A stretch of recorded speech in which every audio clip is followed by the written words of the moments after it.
Yo, what's going on, guys? Welcome back to the channel. Today we're talking about the rise and fall of Renan Barao. And to me, this is the best rise and fall episode yet. I think it's an incredible one, to be honest, because if you look, Renan Barao at one point was regarded as one of the, if not the very best fighter in the world. He had one loss coming into the UFC, and if you look at it, he came into the UFC at what, 24-1? Unbelievable. Unfreaking believable. His second fight in the UFC was I'm pretty sure debuting Brad Pickett. He was 21-5 at that point. Was Brad Pickett.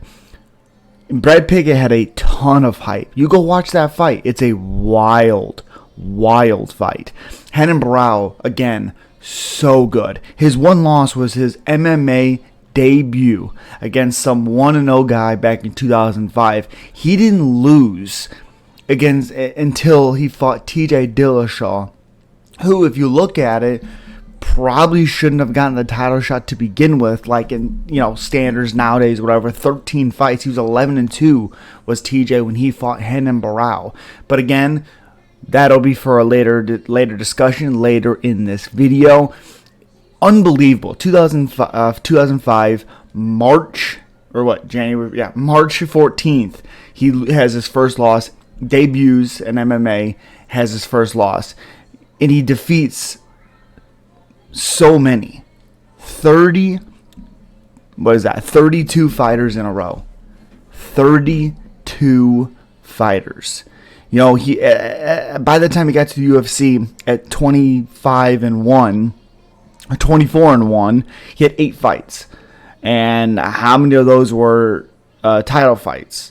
Uriah Faber, Michael McDonald, Eddie Wineland, Uriah Faber again, and then the TJ Dillashaw fight. It's crazy if you go back. And he had some fights in the WEC, which I think is a pretty underrated thing. 2 fights in the UFC. Yeah, and again, he debuted against the 17-6 fighter Cole Escovedo, who wasn't in the UFC actually very, very long. And then, again, like I said, fought Brad Pickett, fought Scott Jorgensen, who in retrospect wasn't a great opponent, but at the time thought to be a pretty good opponent. 13-4. It was scheduled against Ivan Menavar, Uriah Faber, then fought Uriah. Uriah didn't look good in that fight, but Renan Barao looked pretty damn good. Defeated Michael McDonald, who at the time was 15-1. And as we found out later in the years, Michael McDonald was very, very good. Maybe not great, but very good. And then fought Eddie Wineland when Eddie Wineland was 20-8 and 28-1. Was on a little bit of a win streak, was Eddie Wineland. I believe he had won 2 in a row or 3 in a row, something like that. And then defeated him in the second round. Actually finished him with a spinning back kick. It was pretty freaking wild. That's where we first seen his little dance when he won. And then beat Uriah Faber. Then he was scheduled to fight TJ Dillashaw, and as we found out, TJ was 9-2 when he fought Renan Barao the first time. That's wild to me. Then he came back and fought Mitch Gaunan, and finished him in the third round, a little under 4 minutes. Again, all of these performances, but besides that TJ Dillashaw one, I kind of forgot about the Mitch fight because TJ's beating was so bad. I just assumed the TJ fight was back to back, and him coming back after that TJ fight, in a fight that he said when he got hurt in that first round, he could never recover.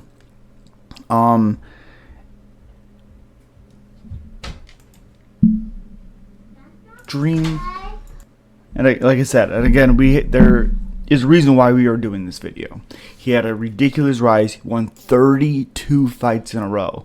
Gets absolutely destroyed against TJ Dillashaw. The only thing that saved him in that fight was his toughness. Made him last all the way into the 5th round. And TJ Dillashaw, boy, did he look great. Don't care. EPO, APO, BPO, don't care. Unbelievable. Not saying he was on it the whole time. I'm just commentating on it. And then he wins the Mitch Gaunan fight, and then he gets that rematch he wanted so badly against TJ Dillashaw. And oh my goodness, when I tell you early in a fight where I was like, oh, the old champion actually looked good. Renan Barao looked good early against TJ. But there was a point. It was like Renan Barao realized, there's nothing I can do. There's nothing I can do. For reference, it's like when Chael Sonnen talks about when he fought John Jones. John Jones got a hold of him and said, I know what you're doing. I know what you're doing. I'm not winning this fight. That is what it is. You know, in TJ Dillashaw, that combination to end that fight was beautiful. And then the next part of this career of Renan Barao, he loses to TJ, loses to Jeremy Stephens, beats Felipe Nover in a fight that I was very impressed with Felipe Nover because it's former champion Renan Barao. He goes 1 and 2, 4, 6, 7. 1 and 7 in his next 8 fights. Wild. Actually, wait. 1, 2, 3, 4, 5, 6, 7. 1 and 7 in his next 8 fights. And then he has a bunch of fights that he's supposed to take, like Bobby Maffei's supposed to do, Tyson Duckworth, what a last name that is. William Gomez, who is now in the UFC. And then he loses a freaking exhibition MMA. Is that a freaking amateur thing? Oh, I don't even know what this is. It's an amateur thing? Oh, that's disgusting.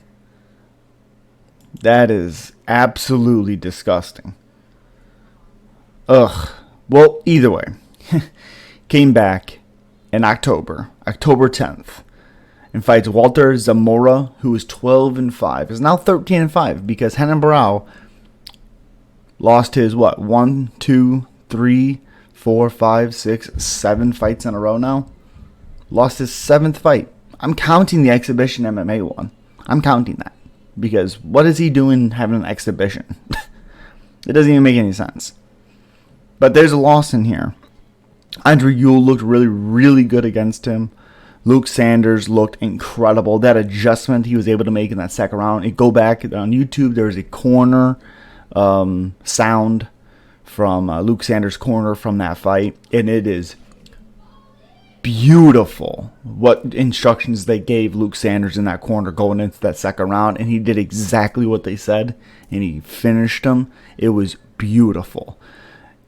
Again, if you haven't heard it, go back and you go listen to it for sure. But the fall from this man at now 36 years old. But, final question. Can Renan Barao come back? Or is he done? Personal opinion, we've seen him, win 32 fights in a row. He did a lot of winning. And in that time, he was very, very exciting. Very good. Hope you guys enjoyed. Have a good one.